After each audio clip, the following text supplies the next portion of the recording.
wa na'udzu billahi min syururi anfusina wa min sayyiati a'malina may yahdihillahu fala mudhillalah wa may yudhlil fala hadiyalah. Asyhadu an la ilaha illallah wa asyhadu anna Muhammadar Rasulullah. Allahumma shalli ala Muhammad wa ala ali Muhammad. Amma ba'd. Jamaah salat subuh yang dimuliakan Allah Subhanahu wa taala. Allah berfirman, fasbir li hukmi rabbika wala tuti minhum athiman aw kafura. Bersabarlah kamu di dalam menjalankan perintah Tuhanmu, dan janganlah kamu mengikuti orang-orang yang berbuat maksiat dan orang-orang kafir di antara mereka. Jamaah sekalian, bila kita melihat keterkaitannya dengan puasa di bulan suci Ramadan, bahwa yang berpuasa ini, kalau kita mengambil dengan makhluk Allah yang lainnya dalam dunia binatang, dikenal adanya puasa. Ulat itu kalau nempel di tangan, gatel, ulat hijau, nempel daun, daunnya berlubang. Tapi ketika ulat itu berpuasa, sabar dia dalam berpuasanya sekian lama, merubah diri menjadi kepompom, dan kepompom menjadi kupu-kupu. Apa? Puasa. Dari hina dina yang gak didik sama sekali, yang dijici oleh orang semuanya, begitu puasa, Masya Allah, luar biasa, jadi kupu-kupu yang indah. Ya.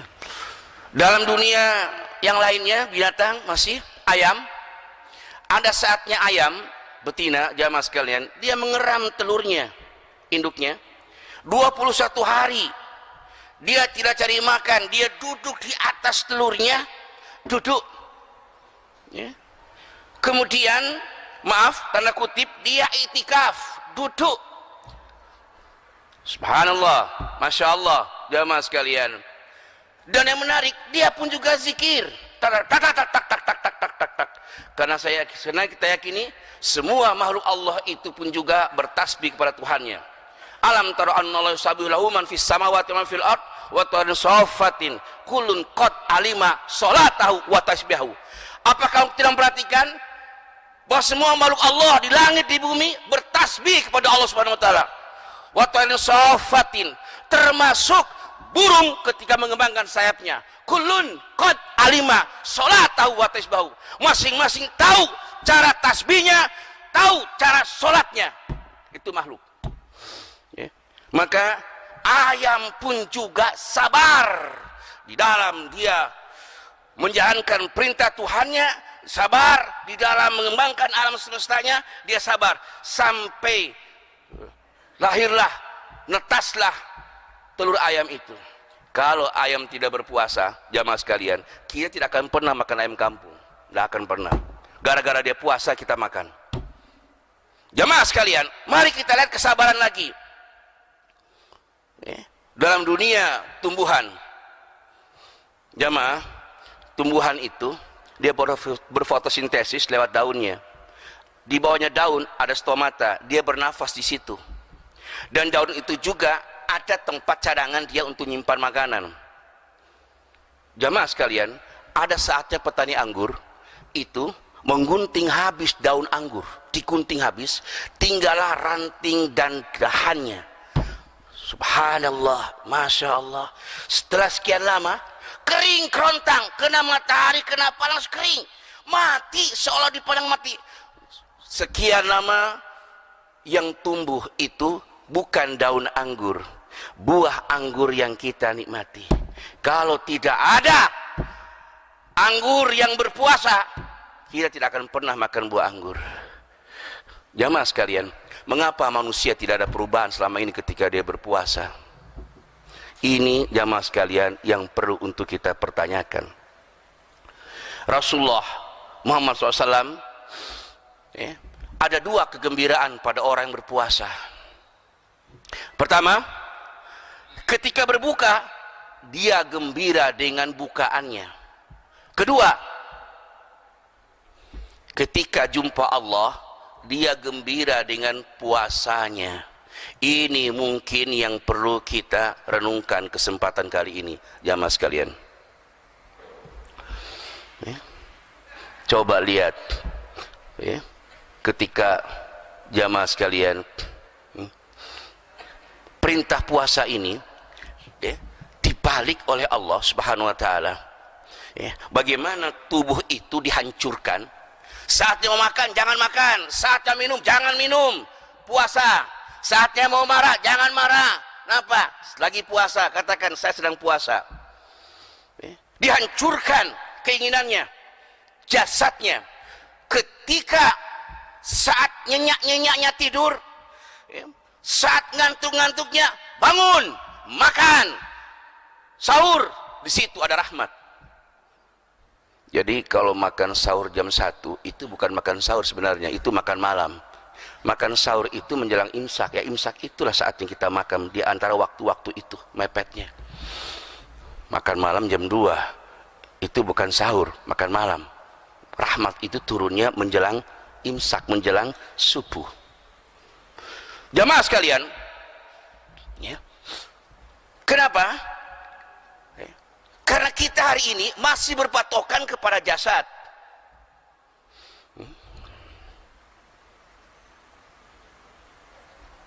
Jamaah, yang makan minum itu apa sih? Kan jasad.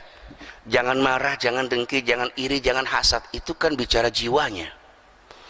Nah, ketika diluruhkan keinginannya untuk makan, untuk minum, begitu ditahan, jamaah sekalian, begitu diatur sedemikian rupa sehingga rohaninya semakin dekat, semakin dekat, semakin dekat dengan Allah Subhanahu Wa Taala. Hari ini tidak. Coba lihat orang ketika berbuka puasa, insya Allah minumannya nggak cukup satu macam, bermacam-macam minuman, dari mulai minumannya macam-macam, semuanya macam-macam ada. Kenapa? Karena orang ini mau bergembira dengan bukanya. Siapa yang menjumpai Tuhannya? Ibnu Qayyim al-Jauzi mengatakan, anal qalba yashiru ilallah ya Allah azza wa jalla. Sungguhnya hati itu berjari menuju Allah azza wa jalla, ke Allah Subhanahu Wa Taala. Nah, jamaah sekalian, maka seorang yang berpuasa, bagaimana dilatih jiwanya supaya semakin dekat, semakin dekat, semakin dekat dengan Allah, supaya dibimbing oleh Allah Subhanahu Wa Taala. Makanya ketika rohani yang berpuasa, semakin dia dekat dengan Allah, tadarusnya di pagi harinya juga ditambahin, semakin dekat dengan Allah, memperbanyak infaknya, sedekahnya, memperbanyak zikirnya di siang hari, insya Allah akan mampu mengantarkan jiwa ini menuju kepada Tuhannya. Jamaah, ini kalau semisalkan, maaf, tisu, ada bungkusnya, kotaknya, tisu itu yang mana? Kotaknya apa yang di dalamnya, jamaah? Yang mana? Tisu yang mana? Dalamnya. Manusia itu jasadnya atau jiwanya? Yang mana? Jiwa. Banyak di Al-Quran ini bicara tentang jiwa. Yang hari ini jamaah sekalian, seolah-olah kita ini terpaku kepada jasad. Jiwa ini yang pengaruhnya amat sangat luar biasa. Karena dari dalam jiwa inilah yang mendekatkan diri kepada Allah Subhanahu Wa Taala. Jamaah sekalian,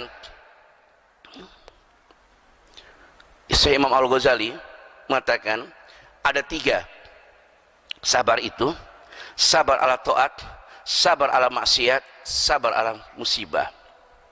Mari kita lihat jamaah sekalian perjalanan berikutnya. Dalam bentuk ketaatan kita mesti sabar. Banyak perintah ketaatan hubungannya dengan ibadah.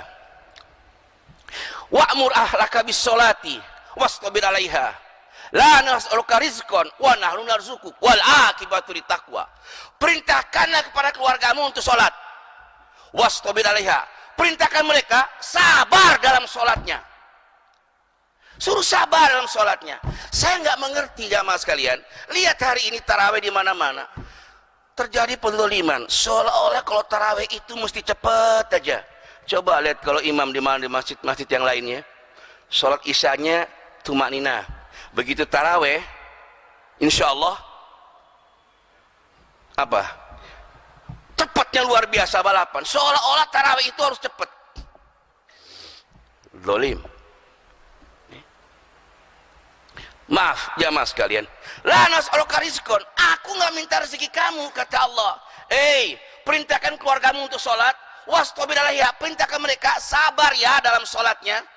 La nas'aluka rizqan, aku nggak minta rezeki kamu, wa nahnu narzuquk, saya yang beri kau rezeki. Wal akibatu littaqwa, akibat yang baik bagi orang bertakwa. Jadi jamaah sekalian, ada hubungan berbanding lurus antara sabar sholat dengan rezeki. Apa sebabnya orang tidak sabar sholatnya, jamaah sekalian? Cirinya sederhana, takut kehilangan rezekinya. Tak mungkin Allah menyalahi hukumnya. Banyak orang sholat, jamaah sekalian, yang tidak sabar, ingin cepat-cepat. Begitu imamnya ruku, ya kan? Dia baca dengan ucapan subhanallah, subhanallah, subhanallah. Duh ya Allah, imam kok nggak berdiri-berdiri, sabar ya Allah. Apa yang dia baca? Grundel di hatinya. Sujudnya tumannya sedikit, langsung batuknya di mana-mana. Coba jamaah sekalian, kenapa? Nggak sabar dalam sholatnya. Bagaimana bisa rezekinya ngalir? Nggak mungkin. La nas'aluka rizqan, aku nggak minta rezeki kamu. Wa narzuq, aku yang berikan kau rezeki. Wal akibat takwa, akibat yang baik bagi orang yang bertakwa. Ini masih kurang, maksimal 15 menit, kurang 5 menit. Baik jamaah sekalian ya. Nah, jadi jamaah sekalian, ketika sudah ada kesabaran di dalam takwa kepada Allah, sabar ala taat, sabar dalam ketaatan, insya Allah menghasilkan apa? Dia akan sabar di dalam berbuat daripada perbuatan maksiat. Fasbir lihukmi rabbika wala tuti minhum athiman aw kafura. Bersabarlah kamu, kata Allah, dalam menjalankan perintah Tuhanmu. Janganlah kau berbuat maksiat dan janganlah engkau mengikuti langkahnya orang kafir. Jamaah sekalian, jadi yang nomor 2 ini emang setelah yang pertamanya lolos dulu, sabar kita dari perbuatan maksiat. Ya Allah, kalau melihat keadaan maksiat di mana-mana, tapi baik di TV kita lihat, jamaah sekalian, mencuri start. Maaf, waktunya rahmat itu ketika menjelang berbuka, insya Allah luar biasa rahmat Allah itu turun. Disitulah jamaah sekalian kita nonton TV sambil berbuka, niat terus hiburan masing-masing. Padahal disinilah doa yang amat sangat dekat dengan Allah. Doanya orang berpuasa dari habis subuh sampai menjelang berbuka. Disitulah doa-doa yang harus kita panjatkan kepada Allah Subhanahu Wa Taala. Dicuri sama TV, dicuri, habis. Mana mau berdoa lagi? Di saat rohaninya dekat dengan Tuhannya, disitulah kita diambil. Jamaah sekalian, yang ketiga, jamaah, sabar di dalam musibah. Allah Subhanahu Wa Taala berfirman di dalam surat Ali Imran, wa ka'ayyin min nabiyyin qatala ma'ahu ribbiyuna katsir fama wahanu lima asabahum fi sabilillah wa ma dha'ufu wa mastakanu wallahi bussabirin. Betapa banyak para nabi yang berperang bersama pengikutnya, fama wahanu lima asabahum fi sabilillah, mereka tidak lemah dari musibah yang menimpa mereka di jalan Allah. Jadi jamaah sekalian, sabar itu tidak lemah.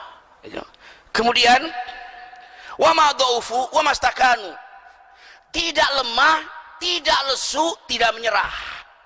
Gimana bahasanya? Jamaah, tidak lemah berarti apa? Bicara kejiwaannya, ditempa dari sabar di dalam ketaatan lebih dulu. Memang ayat-ayatnya berkaitan dengan ayat perang semuanya. Jamaah sekalian, ya alladzina manusbiru wasabiru warabitu, hei orang beriman, bersabarlah kamu, tingkatkan kesabaranmu, warabitu, dan bersiap siagalah engkau di daerah perbatasan. Kenapa? Saat perang, kenapa? Lagi ribat. Di mana? Di tengah medan peperangan disuruh sabar. Kenapa? Setiap saat peluru akan menghujaninya, dia sabar, memenuhi perintahnya, sabar dalam perbatasan. Kenapa? Untuk menjaga daerahnya daripada orang kafir yang mengepungnya.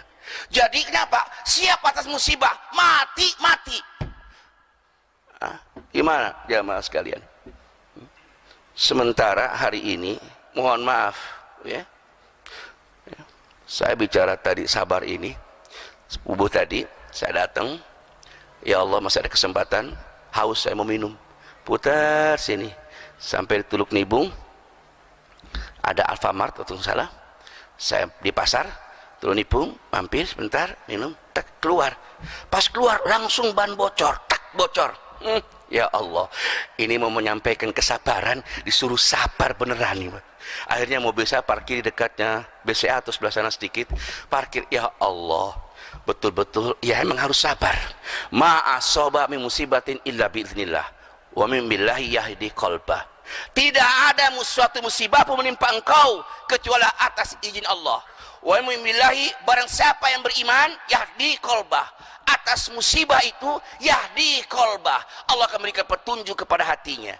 Jadi jamaah sekalian, ya, sabar itu dilatih dari apa? Ketaatan lebih dulu ya. Makanya dulu jamaah sekalian, sahabat-sahabat itu punya amalan andalannya. Sahabat Abu Bakar As-Siddiq, jamaah sekalian, mengandalkan sholat lail, habis isya terus saja lail, qiyamul lail, terus sampai selesainya, sampai capeknya. Kalau sahabat Bilal bin Rabah mengandalkan amalan andalannya wudu terus. Kalau Sayyidina Utsman andalannya infak terus, ya kan? Jadi masing-masing sahabat itu punya amalan andalan. Ada ibadah nafilah, ibadah tambahannya. Untuk apa? Keistiqomahannya, menjaga kesabarannya di dalam beribadah kepada Tuhannya. Kita amalan andalannya apa? Sholat 5 waktu. Itu bukan amalan andalan, amalan pas-pasan. Puasanya kapan? Bukan Senin Kemis, Ramadan. Itu bukan amalan andalan, amalan pas-pasan. Ada ibadah tambahan nafilah yang mendekatkan kita kepada Allah Subhanahu wa taala. Jamaah sekalian, ya. Jadi sabar musibah yang menimpa mereka terhadap, ya, dan tidak lesu dan tidak menyerah. Ya Allah. Jadi jamaah sekalian, tidak ada kata kita hari ini untuk menyerah. Walaupun di sana sini bagaimana kaum muslimin hari ini jamaah sekalian dihancurkan, bagaimana kaum muslimin hari ini diserang berbagai macam negeri, bagaimana kaum muslimin di negeri kita pun juga sama menghadapi segala situasi yang kadang-kadang pendoliman pada kaum muslimin berlebihan sekali jamaah sekalian. Bukan berarti kita harus diam, menyerah, enggak. Terus sabar itu artinya jamaah sekalian terus mematuhi aturan perintah Tuhannya, terus berjalan sehingga kemenangan ada di kaum muslimin. Saya kira demikian jamaah sekalian. Mohon maaf waktu sudah habis 15 menit. Insyaallah dan kesempatan bila ada waktunya, mohon maaf. Billahi taufiq wal hidayah wa ridha wal afu minkum. Wassalamualaikum warahmatullahi wabarakatuh.